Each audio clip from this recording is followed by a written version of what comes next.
Friends, மீண்டும் உங்கள் ராம். நீங்கள் நம்ம பார்க்க போகிறது நீங்கள் நம்ம ஸ்க்ரீனில் பார்த்தாலே தெரியும். ஒரு அழகான ஒரு வில்லேஜ் தான் நம்ம வந்திருக்கோம். வில்லேஜும் கூட சொல்லலாம்னா இப்போதைக்கு நல்லா டெவலப் ஆகிட்டு இருக்க ஒரு டவுன் கூட சொல்லலாம். இது இப்போதைக்கு ஒரு நகராட்சி, அதாவது ஈரோடு மாவட்டத்தில் இருக்கிற ஒரு முக்கியமான ஊரில் இதுவும் ஒன் ஆஃப் த ஒரு ஆன்மீக ஸ்தலம் கூட சொல்லலாம். ப்ளஸ் இங்கே ஏகப்பட்ட ஷூட்டிங்ஸ் எடுத்திருக்காங்க. குறிப்பாக சொல்லணும்னா இந்த ஊரை பொறுத்த வரைக்கும் நல்ல ஒரு க்ரீனாக இருக்கக்கூடிய ஊர். இந்த ஊர் என்னன்னு பார்த்தீங்கன்னா, நாட்டாமை படத்தில் வரக்கூடிய கோபிச்செட்டிப்பாளையம். ஸோ கோபிச்செட்டிப்பாளையத்தில் ஒரு கோவில் தான் நம்ம இன்றைக்கி வந்து விசிட் பண்ணியிருக்கோம். ஒரு ஃப்ரெண்ட்ஸ் ஃபேமிலி டூராக நம்ம கிளம்பி வந்திருக்கோம் ஊட்டியிலேருந்து. இதுக்காக பார்த்தீங்கன்னா இதுக்காக நம்ம ஒரு வேன் எடுத்துகிட்டு இந்த ஊருக்கு ரீச் ஆகிட்டோம் காலையில். இந்த கோபிச்செட்டிலையும் பார்த்தீங்கன்னா ஈரோடு மாவட்டத்தில் இருக்குது. கோயம்புத்தூர்லேருந்து ஒரு 84 கிலோமீட்டர்ஸ் டிஸ்டன்ஸில் இருக்குது. ஸோ இதை பற்றின டீட்டெயில்ஸ் பார்க்கலாம். வாங்க வீடியோக்குள்ளே போகலாம். அதுக்கு முன்னாடி நம்ம சேனலை சப்ஸ்கிரைப் பண்ணாதவங்க ஃபஸ்ட் டைம் விசிட் பண்ணுறீங்கன்னா மறக்காமல் சப்ஸ்கிரைப் பண்ணிக்கோங்க. நம்ம சேனலுக்கு சப்போர்ட் பண்ணுங்கள். அப்படின்னா தான் நான் போடுற எஃபர்ட் உங்களை வந்து சேரும். ஸோ இப்போ நம்ம வந்திருக்க இடம் தான் பார்த்தீங்கன்னா பச்சைமலை முருகன் கோயில். இந்த 40 ஃபீட் ஸ்டாச்சு பார்த்தீங்கன்னா உங்களுக்கு நல்லாவே தெரியும். நம்ம ஏதோ மலேசியா முருகன் கோயில் இருக்க மாதிரி ஒரு ஃபீலிங் இருக்கும். இது கோபிச்செட்டிப்பாளையத்தில் பச்சைமலைங்கிற முருகன் கோயிலில் மலை மேலே இருக்கிற ஒரு செந்திலாண்டவர், அதாவது முருகன் சன்னதியில் தான் இந்த வந்து சிலை அமைஞ்சிருக்கு. இந்த இடம் பார்த்திங்கன்னா நமக்கு வந்து கோபியிலேருந்து கரெக்டாக ஒரு 1.5 கிலோமீட்டர் டிஸ்டன்ஸ் தான் இருக்குது. லோக்கல் டிரான்ஸ்போர்ட்லாம் அவைலபிளாக இருக்குது. ஆட்டோவில் கூட நீங்கள் வந்துக்கலாம். நல்ல ஒரு ஸ்பேசியஸான ஒரு பார்க்கிங், அமைதியான ஒரு லொக்கேஷனில் தான் இந்த கோயில் வந்து அமைஞ்சிருக்கு. இந்த கோயில் பார்த்திங்கன்னா இந்த ஏரியாவில் ரொம்ப ஒரு பிரசித்தி பெற்ற ஒரு சுற்றுலாத்தலம் கூட சொல்லலாம். ஆன்மீகத்தில் உங்களுக்கு வந்து ரொம்ப ஒரு நம்பிக்கையாக இருக்கக்கூடிய ஏரியா மக்களுக்கு இது வந்து ஒரு முக்கியமான இடம் கூட சொல்லலாம். இங்கே வந்து நீங்கள் ஓன் வெஹிக்கிளில் வந்துருந்தீங்கன்னா உங்களுக்கு வந்து மேலே வரைக்குமே உங்களுக்கு வந்து வண்டி மூவ் பண்ணுறதுக்கு உங்களுக்கு வந்து பை ரோடு வழியாக கொண்டு போகிறதுக்கு இடம் வச்சுருக்காங்க. பிரச்சனை இல்லை பை ஸ்டெப்ஸ் வழியாக நீங்கள் போகணுன்னு ஆசைப்பட்டாலும் ஸ்டெப்ஸ் ஒரு 180 சம்திங் ஸ்டெப் தான் இருக்குது. ஸோ நீங்கள் ஒரு 15 to 20 மினிட்ஸ் பை வாக் பண்ணிங்கனாலே இந்த கோயிலை வந்து ரீச் பண்ணிடலாம். அங்கங்கே நமக்கு வந்து பார்த்திங்கன்னா இலைப்பாறதுக்கு சூப்பராக ஒரு மண்டபம் மாதிரி வச்சுருக்காங்க. ஸோ பெரியவங்களும் சரி குழந்தைங்களும் சரி டயர்டாகி வந்தாங்கன்னா நமக்கு அங்கங்கே வந்து ரெஸ்ட் எடுக்கிறதுக்கு ஸோ ஒரு மண்டபம் மாதிரி அவங்க வந்து அமைச்சிருக்காங்க. கோயிலில் வந்து வேலைகள்லாம் பார்த்திங்கன்னா சூப்பராகவும் இருக்குது. வெளியில் இங்கேருந்து பார்க்கும்போது பழமையான சிற்பங்கள் எல்லாமே இருக்குது. ஸோ கோயில் எப்படி இருக்குன்னு நமக்கு தெரியல, மேலே போய் பார்த்தா தான் நமக்கு வந்து ஒரு ஐடியா கிடைக்கும். இந்த மண்டப வேலைகள்லாம் இப்போதைக்கு ரீசெண்டாக தான் பண்ணியிருக்காங்க. இது நம்ம மண்டபத்துக்கு மேலே ஏறி கோயிலுக்கு கிட்டத்தட்ட ரீச் ஆகிட்டோம். அங்கேருந்து நம்ம கோபியோட அழகை நம்ம பார்த்துக்கிட்டு இருக்கோம். ஸோ இங்கேருந்து பார்த்திங்கன்னா ஃபுல் கோபியை நம்ம கோபிச்செட்டிப்பாளையத்தை பற்றி தெளிவாக நம்ம வந்து ரசிக்கலாம். ஸோ அதெல்லாம் ரீச் பண்ணி மேலே போன பிறகு பார்த்திங்கன்னா மலேசியாவில் உள்ள முருகன் சிலை மாதிரி இங்கே வந்து 10 மலை முருகன் சிலை மாதிரி இங்கே ஒரு சிலை இருக்குது. ஸோ இது கிட்டத்தட்ட இதோட ஹைட்டு பார்த்திங்கன்னா 40 அடி உயரம். அவ்வளோ ஒரு செந்திலாண்டவரை வந்து நேர்த்தியாக வடிவமைச்சிருக்காங்க இங்கே உள்ள சிற்பிகள். ப்ளஸ் இந்த சிலை பார்த்திங்கன்னா இந்த கோயிலுக்கு என்ட்ரன்ஸ்லேயே அமைஞ்சு இங்கேருந்து மக்களுக்கு இந்த சிலை வந்து எங்கேருந்து நீங்கள் கோபிலேருந்து பார்த்தாலும் உங்களுக்கு வந்து கண்ணுக்கு தெரிகிற மாதிரி அமைச்சிருக்காங்க. இதுதான் இந்த கோயிலோட உட்பிரகாரம்.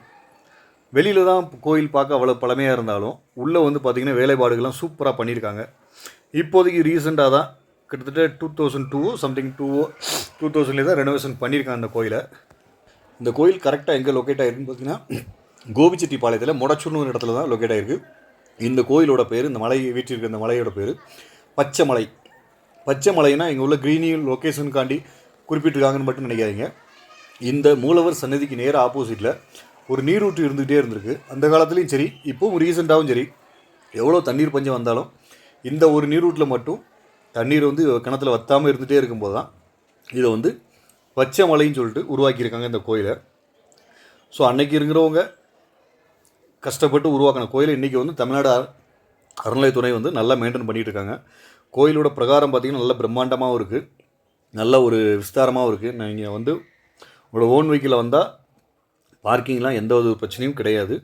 நல்ல ஒரு ஸ்பேசியஸாகவும் கொடுத்துருக்காங்க. இந்த கோயிலில் பார்த்திங்கன்னா மூலவர் பார்த்திங்கன்னா முருகப்பெருமானும் ப்ளஸ் இதில் வந்து முருகப்பெருமான் மட்டும் இல்லாமல் வெளியில் பார்த்திங்கன்னா உங்களுக்கு வந்து குரு பகவான் இருக்குது, சனீஸ்வர பகவானுக்கு தனி சன்னதி இருக்குது, சிவபெருமானுக்கு தனி சன்னதி, தட்சிணாமூர்த்தி, இப்படி ஒவ்வொரு தெய்வங்களுக்கும் தனித்தனி சன்னதியை வச்சுருக்காங்க. ஸோ இந்த கோயில் பிரகாரத்தை நீங்கள் சுற்றி வரும்போது பார்த்தீங்கன்னா அன்னதான கூடம் கோயில் பின்பக்கம் இருக்குது.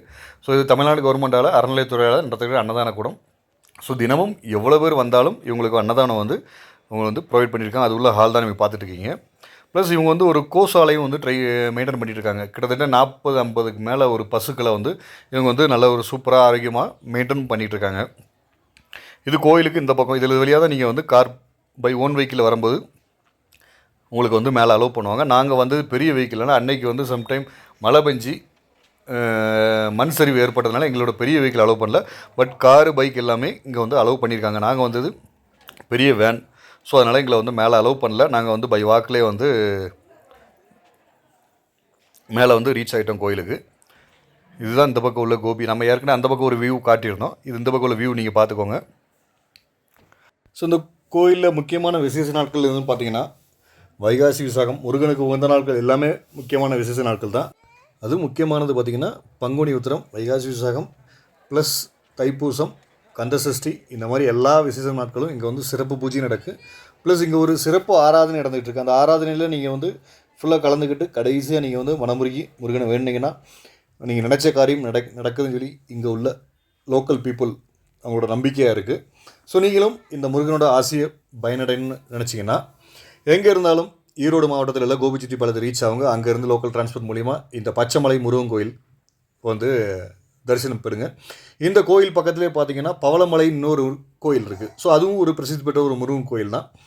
இது பக்கத்தில் நியர்பை பார்த்தீங்கன்னா ஒரு 3 கிலோமீட்டர்ஸில் கொண்டத்து காளியம்மன், அதாவது பாரியூங்கிற ஒரு ஊரில் கொண்டத்து காளியம்மன், அதுவும் ஒரு வாய்க்கால் ஓரமாக சூப்பராக ஒரு லொக்கேஷனில் அமைஞ்சிருக்கு. ஸோ நாங்கள் நெக்ஸ்ட்டு நாங்கள் அங்கே தான் போகிறோம். அதோட வீடியோஸ் எல்லாமே நான் உங்களுக்கு வந்து கூடிய சீக்கிரம் அப்லோட் பண்ணுறோம்.